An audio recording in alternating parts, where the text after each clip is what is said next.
ka. Aabalaw ako na di ka pwede.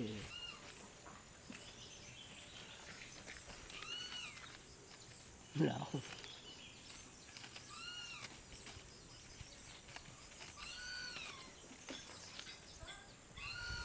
Bawal tiyang anak.